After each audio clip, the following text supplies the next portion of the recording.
You know, it's movies like this that make me think I was a little too hard on Guardians of the Galaxy 2. Yeah, all the minor nitpicking. You know, you see so many good movies, you forget what a bad one looks like. And my God, this one, it lived up to the expectations. Except it was bad in a different way I thought it was going to be. I thought it was going to be cheesy, schlock, mindless action. But no, this is like somebody took Dark Souls, a fan fiction of King Arthur, the Wikipedia after it got edited by the fanfic writer, threw it into a blender, threw Dynasty Warriors in there, horrible acting, and hit puree on it until eventually you get this schlock film that I just happened to watch. But that's not why I'm mad. I've seen bad movies. And, yeah, this is bad. I'm sorry, the people on Rotten Tomatoes, the audience that gave this a positive score, you're wrong. Just openly wrong. There is some redeeming factors, which makes me more mad. The best way to describe this movie would be to actually reference another movie called Red Cliff. Now, for those of you who don't know, Red Cliff is a two-part movie that was made in China about the Battle of Xibai, or Red Cliff as it's called in English. It was about a 5-hour-long movie that when it came to the States, got cut down to 2 hours. And it was noticeable. And this movie, King Arthur, is basically that. I felt like I watched an abridged HBO series, complete with Littlefinger, who is one of the only redeeming factors in this movie, because throughout the entire movie, I was waiting for him to say, "The Lannisters send their regards," stab King Arthur, and then rule on his own. Hey, I don't want him to win in Game of Thrones. I should at least let him win somewhere else. But no. It starts off with a scene that I swear doesn't know what the hell it's trying to do. It starts off with ancient England-esque, then fades into giant elephants, and when I mean giant, I mean the size of freaking mountains, carrying pyramids on their back, while Uther Pendragon, I give them props for at least pulling a name out of the hat correctly, King Arthur's dad, fighting Mordred. For those of you who don't know, Mordred is supposed to be, if my memory serves, King Arthur's son. So he's fighting his own grandson, technically, if my memory of the Arthurian lore is correct. And I will be honest, it's been a while since I've seen the Showtime show King Arthur, I believe is what it was called, or Camelot. It was a nice one. Didn't get to watch the second season, but it was enjoyable. Much better than this movie, I can tell you that. So it goes from there into just a hodgepodge of crazy montages, which I felt would like taking one episode you would see out of the series, slamming it together, throwing it in that same blender, and then just assuming we know what the hell's going on, with the whole wave of, "Oh, it's magic, we don't have to explain it." Huh?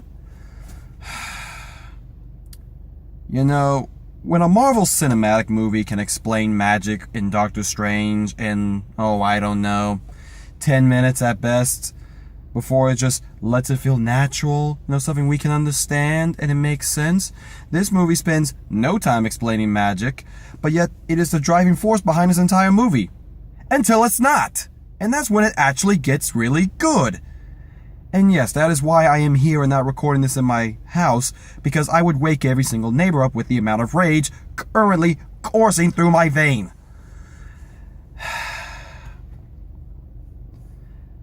Look, Arthur and the Knights of Camelot is an epic and many tales that we should all at least somewhat know. It stands for might for right, that power does not yield to power, that we defend the weak and the helpless, and the modern knight-errants that we should aspire to be, the symbol of nobility. Completely separate from what history told us about knights, but that's a story for another day. It culminates into a lot of the stuff we see today. The superhero movies can be basically related to the knights of old. My favorite series, Power Rangers, can be similar to that, donning the suits of armor to defend the weak and helpless. So, even though I'm not the biggest Arthurian lore fan, I still have a soft spot for it. One of my favorite movies growing up was Sword in the Stone. And if you haven't seen that movie, go watch it. Really good. Old Renaissance-esque Disney animation. And leads to one of the best wizard duels I have ever seen. Yes, even better than anything you saw in the Harry Potter movies. Sorry, Dumbledore.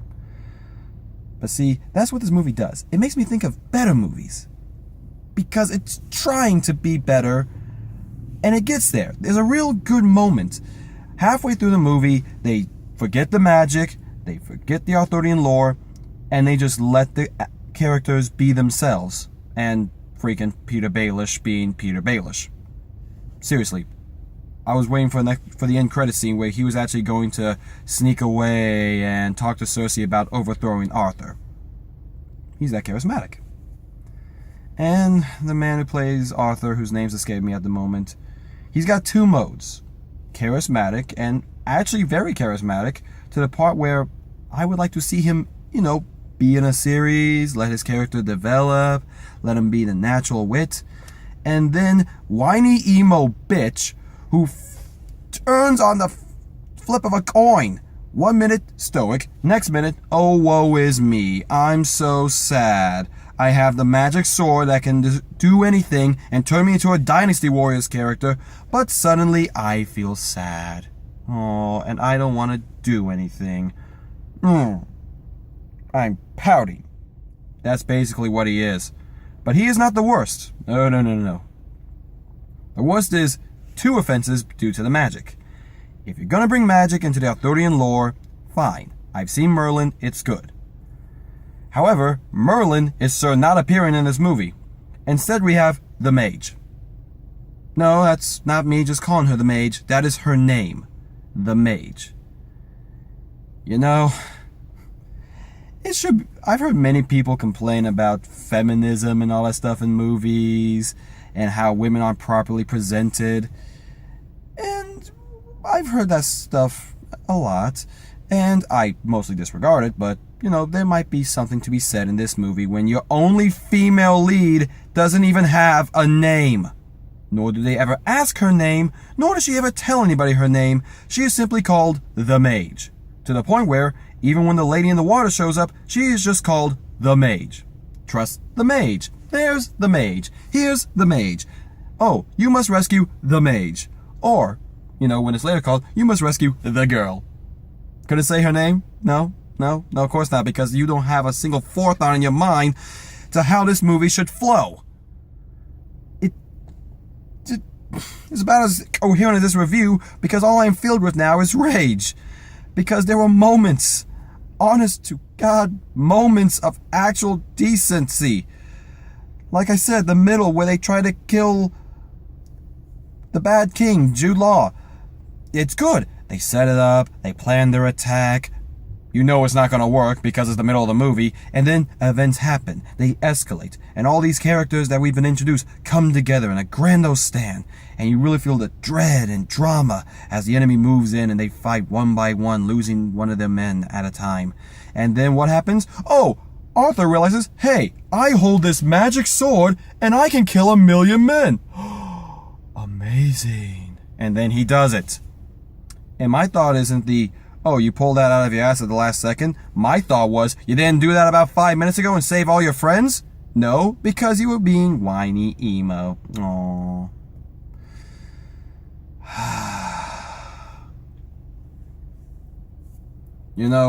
I originally joked that Transformers was going to be a worse night movie than this one. And I still hold it, but the bar is pretty low. Maybe if they do a little bit better than what they did last time, they might make even, maybe.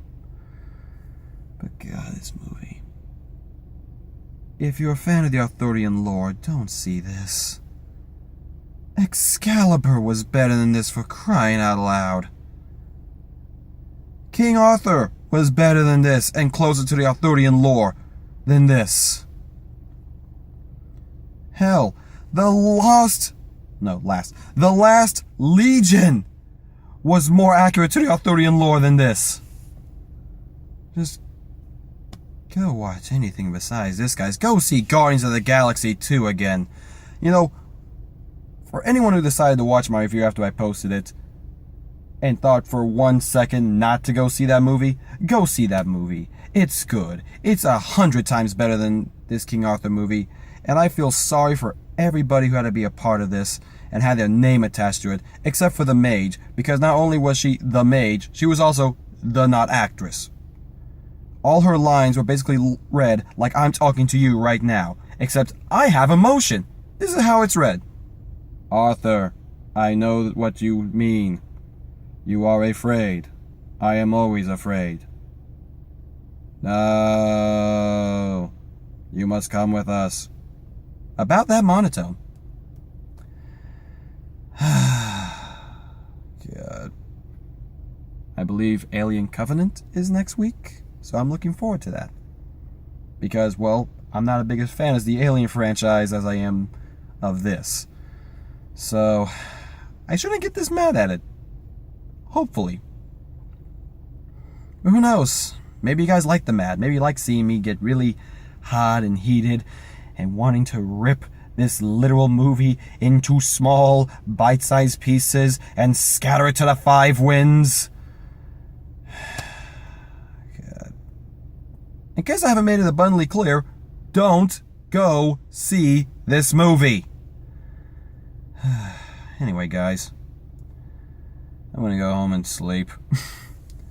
I'll see you all next week with Alien Covenant, I believe it's called. Anyway, later.